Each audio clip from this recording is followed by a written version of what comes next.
Naam, habari za wakati mtazamaji wa Channel 10 Plus, bila shaka mzima wa afya. Nikukaribisha katika habari ya kutwa nzima leo kutoka hapa Channel 10 Plus. Mimi ni Eden Bahati, nitakuletea habari za kitaifa, kimataifa na biashara, na katika habari za michezo na burudani tutaungana na Esther Mtebe. Karibu tuanzie hapa nyumbani kitaifa zaidi.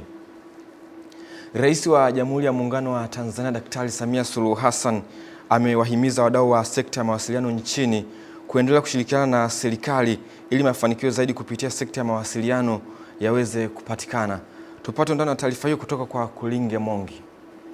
Mheshimiwa Rais amelitoa agizo hilo hapa jijini Dodoma wakati alipokuwa akizindua minara ya mawasiliano 758, maunganisho ya mkongo wa mawasiliano katika wilaya 85 na makabidhiano ya mkongo wa mawasiliano serikalini. Kwanza, kushirikiana na Ofisi ya Rais Maendeleo ya Vijana pamoja na wadau katika sekta hiyo ihakikishe vijana wetu wananufaika ipasavyo na huduma za mkongo wa taifa mawasiliano, hususan katika kuchochea ubunifu, kukuza ujuzi wa kidigitali na kuongeza fursa za ajira na uchumi. Lakini pili, katika hatua ya kutekeleza agizo la kimataifa la kutomwacha mtu nyuma katika maendeleo, kwa maana hiyo niwaelekeze sasa, mtakapomaliza kwenye wilaya zote mjipange kuelekea ngazi za chini kwenye kata na vitongoji ili kule kote wafaidike na huduma za mkongo. Pamoja na mambo mengine, Mheshimiwa Rais Samia akawataka wakuu wa wilaya kuhakikisha urasimu unaondoka kwenye halmashauri wakati wa utekelezaji wa ujenzi wa miradi ya mawasiliano kwenye wilaya husika. Jitihada zote zinazofanywa na wizara, niwaombe sana halmashauri mbalimbali nchini kuondoa urasimu katika kutoa vibali vya miradi hii kuendelea. Niwaombe sana, kwa sababu ukifanya urasimu kwenye ngazi ya halmashauri, kuna pesa inapotea, kuna muda unapotea, na miradi hii haitakwenda kama tulivyoipanga. Niombe sana wakuu wa wilaya, wakuu wa mikoa mwasimamie wakuu wa wilaya kuondoa urasimu katika kutoa vibali vya miradi hii.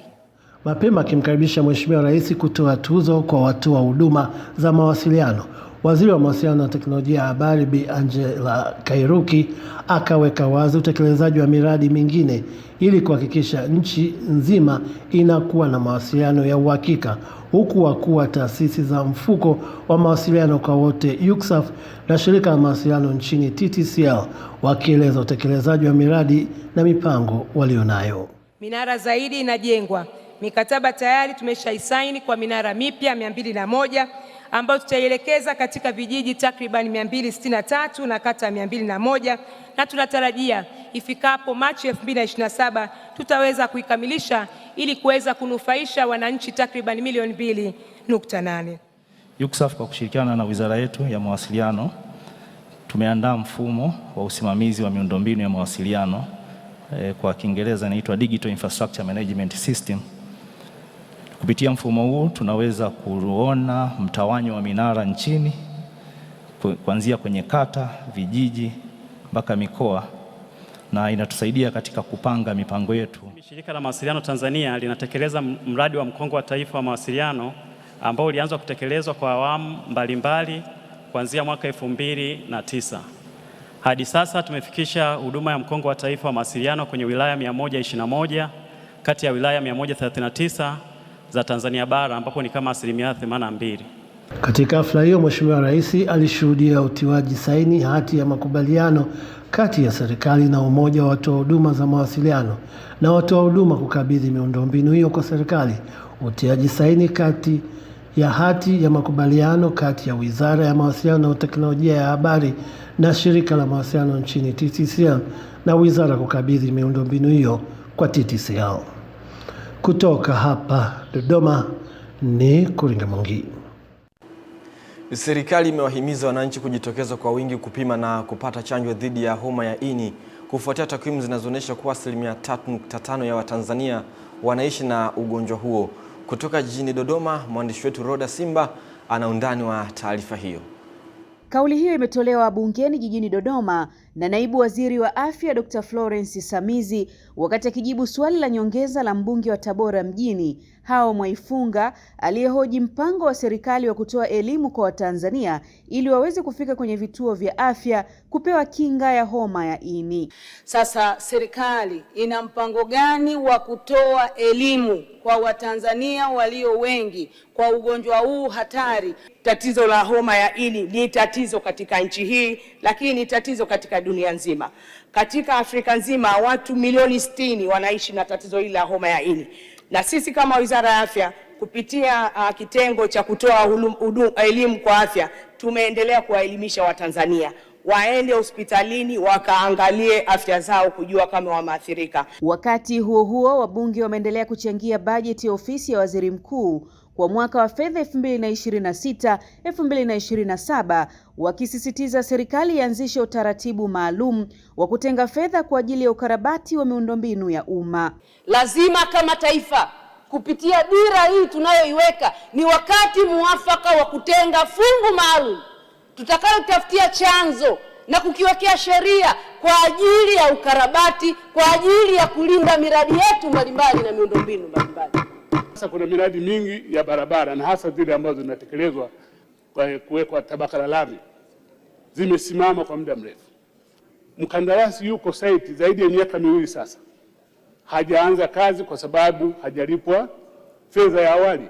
Kutoka Dodoma, Roda Simba, Channel.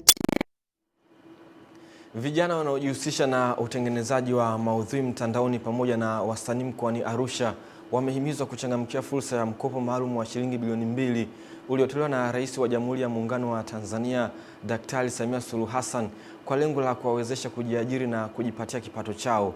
Mwandishi wetu Jamila Omar kutoka Arusha ana taarifa zaidi. Akizungumza wakati wa kufunga mafunzo kwa watengeneza maudhui mtandaoni yaliyofanyika jijini Arusha na kuhudhuriwa na zaidi ya washiriki 500, afisa mtendaji mkuu wa Mfuko wa Utamaduni na Sanaa CPA Nyakaho Mahemba amesema mafunzo hayo yameanza katika mikoa ya Dar es Salaam na Mwanza kabla ya kuhitimishwa Arusha. Ameeleza kuwa kiu ya vijana kupata elimu ni kubwa zaidi kuliko fedha, huku akimshukuru Mheshimiwa Rais kwa kuwezesha utoaji wa fedha na mafunzo hayo na kusisitiza umuhimu wa kutumia mikopo hiyo kwa malengo yaliyokusudiwa ili iweze kuleta tija. Jamani, hakuna mjasiriamali, hakuna mfanyabiashara, hakuna tajiri ambaye amefikia katika kiwango chake pasipo kukopa. Kwa hiyo ukitegemea hii kujiwekea akiba utafika. Ila ukitaka kufika zaidi kwa hatua 10 mbele ni lazima ukope. Lakini naomba kuendelea kuwasa tena. Ukiisha kopa basi ile pesa iingize katika mradi wako na huo mradi wako usimamie vizuri ili kusudi iweze kuwa na tija, mwisho wa siku hiyo pesa irudi. Sisi tutakuwa mabalozi kuwezesha kwamba watu waweze kujua, tutapeleka elimu kwamba watu wajue ili tuweze kunufaika watu wengi. Na jinsi watu wengi tulikuwa tuko mtaani tunaogopa, ukikopa utarudishaje. Tumekuja leo tumejifunza namna ya kukopa kutokana na biashara yako kwamba kiwango hiki kinakufaa wewe, kiwango hiki hakikufai wewe. Wengine walikuwa wanafanya content kwa mazoea, hata mimi mwenyewe nilikuwa nafanya content kwa mazoea, lakini kulingana na elimu ambayo niliyoipata leo, kuna sehemu nimeona kabisa kumbe natakiwa nibadilike. Hatua hiyo inatajwa kuwa chachu ya kukuza sekta ya sanaa na ubunifu nchini, huku vijana wakihimizwa kutumia ipasavyo fursa zilizopo. Jamila Omar, Channel 10, Arusha. Asante Jamila Omar kwa taarifa hiyo. Chuo Kikuu cha Aga Khan kimesema endapo watoto watajengewa uwezo wa kufahamu haiba zao mapema, itasaidia kutambua fani wanazotaka kusomea pamoja na namna ya kuishi na wengine bila kuathiri mwenendo wa haiba za wengine. Taarifa ifuatayo inafafanua zaidi. Kauli hiyo imetolewa jijini Dar es Salaam na mtaalamu wa afya ya akili ambaye pia ni mhadhiri chuo hicho, Dr. Stewart Mbelwa, wakati wa ufunguzi wa programu maalum ya kuwajengea uwezo wanafunzi wa shule ya sekondari wasichana Sega iliyopo Morogoro, ambapo amesema baada ya kuwafundisha namna ya kutambua haiba zao ndani ya dakika 20 tu, wanafunzi hao wametambua haiba zao na kujiamini, huku wakieleza manufaa ya mafunzo hayo kwa wanafunzi kufikia ndoto zao. Alafu ukishajua personality yako, utajua unafanya vizuri kwenye maeneo gani, jinsi gani ya kuchagua career path kwa maana kwamba nisome nini, nafiti taaluma gani. Maamuzi yangu, decision making, yanakuwa yana base kwa kusikiliza maoni ya wengine. Wakizungumzia programu hiyo, mwalimu na wanafunzi kutoka shule ya sekondari Sega wanasema ni muhimu kwao na kwamba itawasaidia kukabiliana na changamoto mbalimbali ikiwemo zile zinazoshabihiana na afya ya akili. Kwa hiyo kuwa na mtaalamu anatambua sasa, na ndio maana hata kwenye shule kuna kozi mbalimbali, kila mmoja anafanya kwa sehemu yake. Kuchagua career zetu, cha kwanza hapa tumekuja wote na wanafunzi wa science, afu hapa ni madokta, tunaona women ambao wameshafanikiwa, wamefikia ndoto zao, itakuwa ni motivation kubwa sana kwetu. Na najua fika kwamba ukijijua mwenyewe personality yako, utaweza kujigundua je, ni sehemu gani ya wewe una fit katika career yako. Kutoka Dar es Salaam, Beatrice Eric. Asante Beatrice Eric kwa taarifa kutoka Dar es Salaam.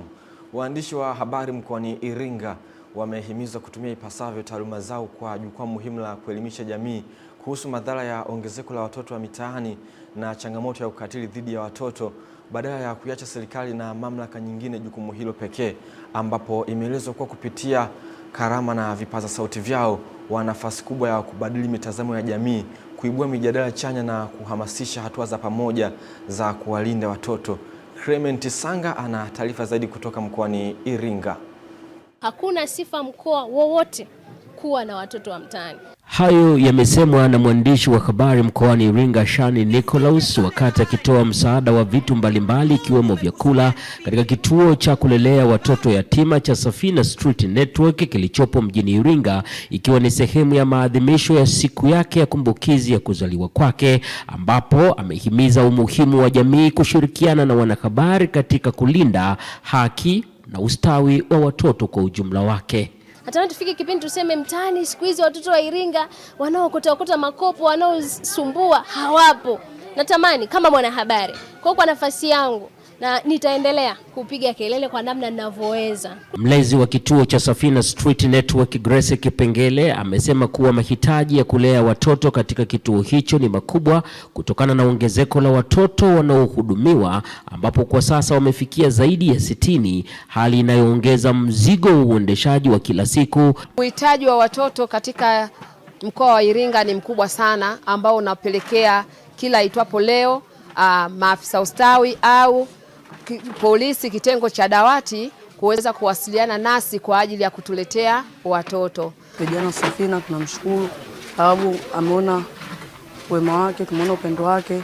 Clement Sanga, Channel 10, Iringa. Asante Clement Sanga kwa taarifa hiyo kutoka mkoani Iringa. Mawasiliano ya barabara kuanzia kona ya Kayenze kuelekea shule maalum ya sekondari ya bweni ya wasichana Mwanza Girls iliyopo wilayani Magu mkoani Mwanza yapo hatarini kukatika kutokana na ubovu wa barabara. Taarifa zaidi na Henry Kavirondo. Licha ya wanafunzi wa shule hii kuathirika na ubovu wa barabara hiyo, huu ni muonekano wa magari na bodaboda zikisota kwenye tope na maji yaliyotuama kutoka kona ya Kayenze kuelekea Kayenze na katika shule hiyo.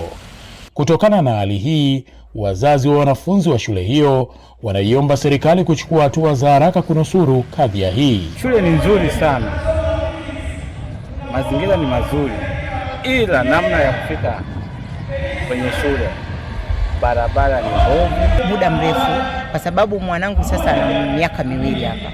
Kila mara ninakuja au yeye anakuja nyumbani anapata changamoto. Katika hitimisho la kwanza la shule ya Mwanza Girls kwa wahitimu wa kidato cha 6 inayofanya vizuri kimkoa na kitaifa, Mary Mandia na Sarama Rashidi wanasema kadhia wanayoipata ni ukosefu wa huduma muhimu za kijamii. Namshukuru Mama Samia kwa kutujengea shule nzuri, tunajifunza mambo mengi. Ya tunaiomba serikali iweze kutuangalia kwa jicho la tatu katika hizo changamoto tulizozitaja, ikiwemo dispensary kwa kutuwezesha sisi kupata afya bora. Mkuu wa shule ya sekondari Mwanza Girls Mektrida Shija anasema jitihada kubwa zinafanyika kuhakikisha kiwango cha ufaulu kinaongezeka. Katika kidato cha 6 au wanafunzi ambao wamekutanisha siku ya leo, tunao matarajio ya 95% kupata division 1.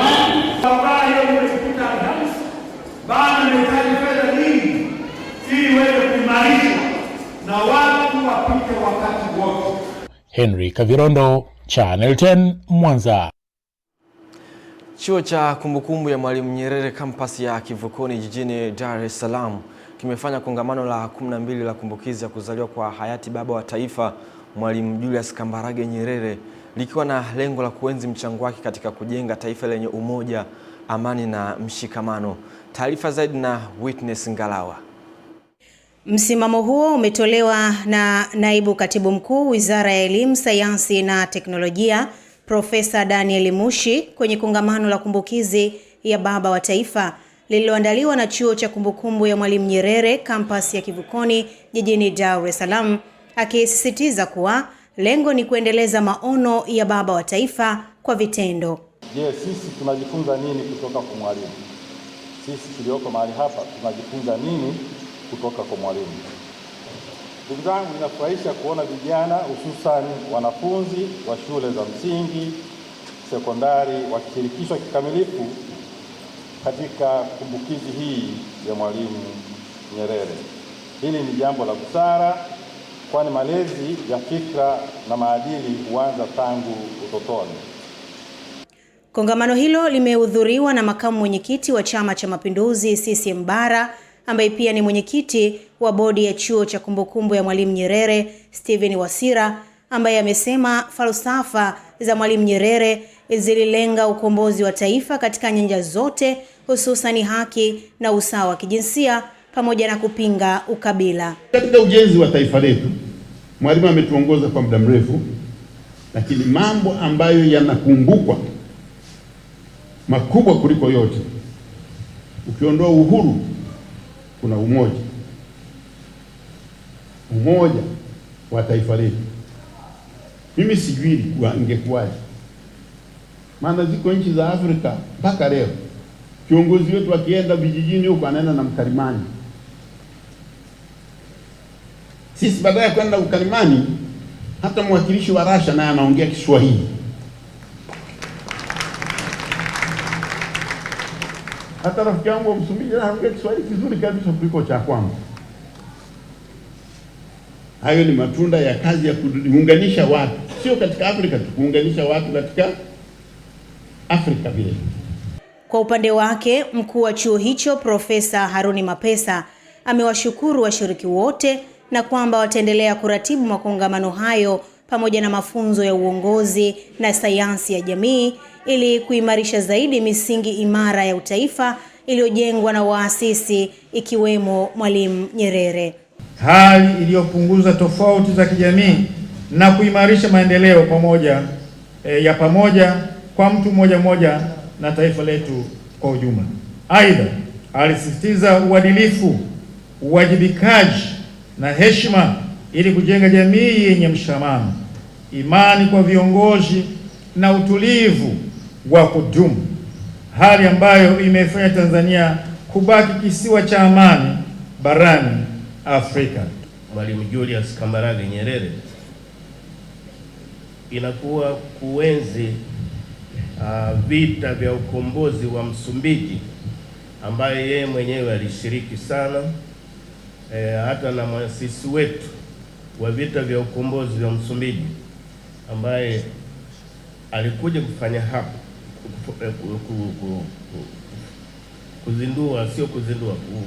kuunda chama cha ukombozi wa Frelimo wa Msumbiji hapa Tanzania. Akafanyia kazi hapa, tukaanzia vita vya ukombozi akiwa hapa. Kulingana na kongamano hili la kumbukizi ya siku ya kuzaliwa hayati Mwalimu Julius Kambarage Nyerere, tumejifunza mengi sana. Amani, mshikamano. Bila amani hatuwezi kuwa na mshikamano. Kwa pia tunapenda kuambia kwamba wananchi wote tuwe na mshikamano na amani kwa ajili ya kuwa taifa la kesho na taifa la baadaye. Asanteni. Kwa kupitia kongamano hili tumejifunza kwamba tunatakiwa tuenzi mafunzo ya Mwalimu Julius Kambarage Nyerere,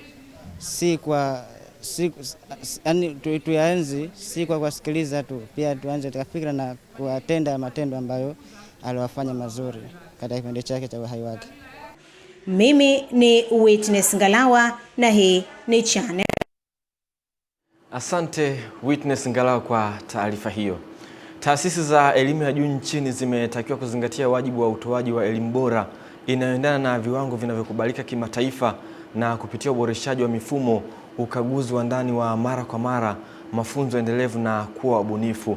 Taarifa ya Fatuma Hassan inafafanua zaidi. Wito huo umetolewa na Naibu Katibu Mkuu Wizara ya Elimu, Sayansi na Teknolojia, Dr. Hussein Mohamed wakati wa hafla ya utiaji saini na upokeaji wa cheti cha ithibati ya ubora wa kimataifa kwa Taasisi ya Teknolojia Dar es Salaam iliyotolewa na Shirika la Viwango Duniani ISO, yenye lengo la kutambua ubora wa elimu unaotolewa na taasisi hiyo jijini Dar es Salaam. Kuzungumzia wadau, viwanda ni miongoni mwa wadau wa wahitimu wetu. Lakini elimu inayozingatia matokeo, outcome based learning, ikiwemo uwezo wa kufanya kazi. Lakini tatu, uamuzi unaotegemea ushahidi na takwimu. Kwa upande wake, mkurugenzi mkuu wa Shirika la Viwango Tanzania TBS, Dr. Ashura Katunzi, amesema dunia ya leo imekuwa na ushindani mkubwa, hivyo elimu haiwezi kuwa ya kawaida. Hivyo kupatikana kwa cheti hicho ni ushahidi kuwa taasisi hiyo inaendelea kuwa bora na jumuishi. DIT imechagua ubora badala ya mazoea. Huwa tunasisitiza kabisa na serikali ambayo inaongozwa na Mheshimiwa Dr. Samia Suluhu Hassan, tutoke kwenye business as usual. Hatua hii ya kuzingatia viwango vya kimataifa katika mifumo ya usimamizi wa elimu inaakisi dhamira ya DIT ya kujenga taasisi yenye mifumo imara. Kutoka Dar es Salaam, Fatma Hassan. Ripoti ya Benki ya Dunia imesema ukuaji wa uchumi katika mataifa ya Afrika yaliyopo kusini mwa jangwa la Sahara utapungua kutoka 4.4 hadi 4.1 mnamo mwaka 2026 kutokana na vita vya Mashariki ya Kati. Ripoti hiyo imesema kutashuhudiwa tatizo katika uagizaji wa bidhaa muhimu kama mafuta na mbolea, huku nchi zenye matatizo ya kiuchumi na kifedha kama Burundi, Malawi, Ethiopia, Kenya na Msumbiji zitaathirika pakubwa. Kumekuwa pia na wasiwasi kuhusu uwekezaji wa mataifa ya Ghuba barani humo ambayo imekuwa wawekezaji wakubwa hasa Afrika Mashariki katika sekta mbalimbali ikiwemo madini, nishati mbadala na teknolojia ya habari na mawasiliano TEHAMA. Naam, kwingineko ni kwamba baada ya tume iliyoundwa na Waziri wa Ardhi kubaini kuwa eneo la Nungwi, kijiji cha Lupunga, wilaya ya Kibaha ni la mwekezaji Transcontinental, wananchi takriban kaya 227 wameomba msaada kwa Rais Samia Suluhu Hassan ili waruhusiwe kuendelea kuishi hapo kutokana na muda mrefu waliokaa katika eneo hilo. Taarifa zaidi na Margaret Malisa. Wakizungumza na waandishi wa habari, wananchi hawa wamesema mwekezaji huyo alipewa eneo la uwekezaji katika kijiji cha jirani cha Kikongo ambacho kimepakana na kijiji chao, na hivyo aliingia kimakosa katika eneo lao, na wakaomba serikali kuwasaidia kwani eneo hilo wanalitegemea kwa ajili ya shughuli za kilimo na kuinua maisha yao. Vikao havijakalika na hakuna kikao ambacho kilichompitisha, ila tunaingizwa kwenye mgogoro kwa sababu ya mipaka ya ardhi. Eneo letu limepakana na Kikongo. Serikali yetu inakuja kutunyang'anya ardhi na wakati hati ya kijiji tunayo, tunaishi kihalali. Kwa hiyo nakuomba Mama Samia, tunaelewa mama, wewe ushindwi kitu, tusaidie ili swala, watoto wetu wanaathirika na sisi wazee tutakufa, hata siku zetu bado hazijafika. Omba msaada katika sheria zote, tusaidie kwenye kijiji cha Lupunga. Wanawake kama sisi tunaonewa na watoto, hatuna sehemu ya kuwaweka, na huku tumejenga majumba, tunaishi huku toka enzi ya wazazi wetu mpaka sasa hivi. Hatuna uwezo wa kuweza kupata sehemu nyingine, hata kama umenipeleka sehemu nyingine kwenda kuanza na moja. Mheshimiwa Rais Suluhu Hassan, upokee taarifa hizi, ila lipokee kwa uhalisia kabisa, kwa hisia jinsi tunavyoonewa na kunyanyasika, tunaonekana kama wakimbizi. Serikali ilimaliza mgogoro huo mwaka jana Disemba 17. Taarifa ya Waziri wa Ardhi ambayo ilisomwa na mkuu wa mkoa wa Pwani Alhaji Abubakari Kunenge mbele ya wananchi hao ilieleza kuwa eneo hilo ni la mwekezaji, jambo ambalo wananchi hawakuridhia licha ya kupewa mita za mraba 500 kama fidia. Shamba namba 30 mkwaju 1 inamilikiwa halali na kampuni ya Transcontinental Forwarders Limited kwa hati waliopewa miaka 99, kwani hati hiyo bado haijabatilishwa, ni hati halali, walipata eneo hilo halali. Kwa hiyo Mheshimiwa Waziri maamuzi yake kwenye shamba hili ameamua kwamba kwa kuzingatia uchunguzi uliofanywa na taarifa ya timu aliyounda na mapendekezo, amekubaliana nayo na ameamua mmiliki halali wa shamba namba 30/1 Transcontinental Forwarders Limited. Margaret Malisa, Channel 10. Israel imeikosoa vikali Pakistani kabla ya mazungumzo yaliyopangwa kati ya Marekani na Iran kuhusu kuvifikisha mwisho kabisa vita, kufuatia maoni ya waziri wa ulinzi wa Pakistani Khawaja Asif ya kuilani Israel. Asif amekuwa akilani Israel na kusema ni ovu kwa ubinadamu kwa kutekeleza mauaji katika ukanda wa Gaza, Iran na Lebanon, na kusema anatumai wale waliohusika na kuunda dola hiyo watateketezwa Jehannam. Ofisi ya Waziri Mkuu wa Israel Benjamin Netanyahu ameyaita matamshi ya Asif kuwa ni ya kuchukiza, akisema hakuna serikali iliyopaswa kuvumilia matamshi hayo, hasa ile inayofanya kazi kama matamshi asiyetegemea upande wowote. Hata hivyo, Rais wa Marekani Donald Trump amesema na matumaini makubwa kuhusu uwezekano wa kufika makubaliano na Iran kabla ya mazungumzo ya mwisho mwa wiki hii mjini Islamabad, Pakistan. Naam, taarifa hiyo inatuwekea uto kwenye habari za kitaifa na kimataifa. Tunapata mapumziko mafupi, tukirejea hapa tutakwenda kuzitazama habari za biashara na uchumi. Mimi ni Eden Bahati.